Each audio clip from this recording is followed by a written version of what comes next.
Maithili express की शानदार प्रस्तुति।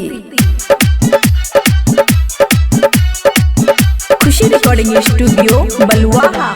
दीदी के देवर तू हूँ दछकिया गारी रे, होठा वाला गछ हमर रस से भारी रे। दीदी के देवर तू हूँ दछकिया गारी रे, होठा वाला गछ हमर रस से भारी रे।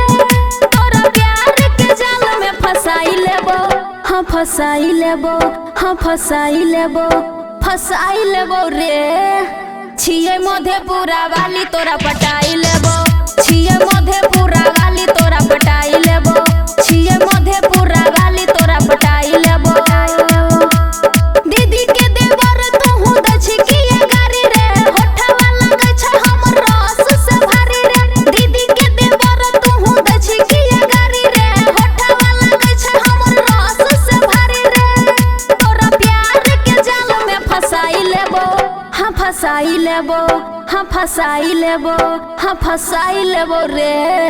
छिए मधेपुरा वाली तोरा पटाई लेबो, छिए मधेपुरा वाली तोरा पटाई लेबो, छिए मधेपुरा वाली तोरा पटाई लेबो। डीजे सुमित सतीश रैना, सुमित सतीश रैना, सुमित सतीश रैना।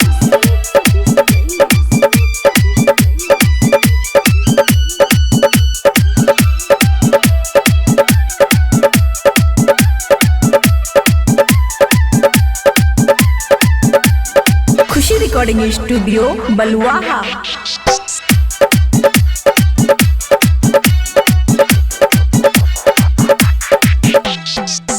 कोई दे तो पागल तोरा हमर समाइल,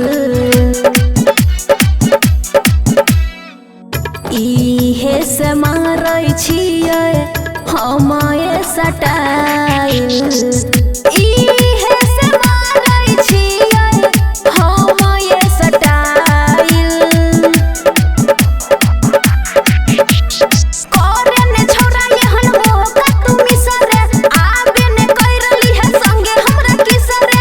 करे ने छौरा एहन होगा तू मिसरे, आबे ने करली है संगे हमरा किसरे।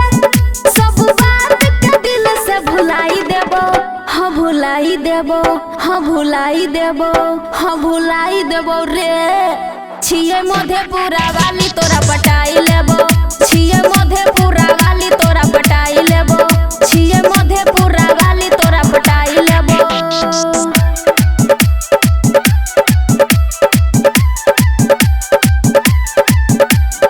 खुशी रिकॉर्डिंग स्टूडियो बलुआहा।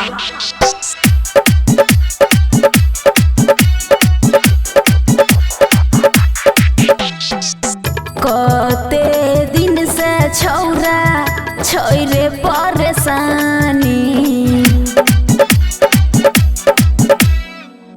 आवे ने कर दियो तोरे नाम जवानी, आवे ने कर दियो तोरे नाम जवानी।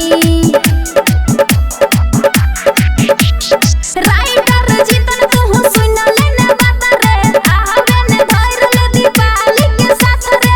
राइटर जीतन तू सुन लेने बात रे, आवे ने धर ले दीपाली के साथ रे।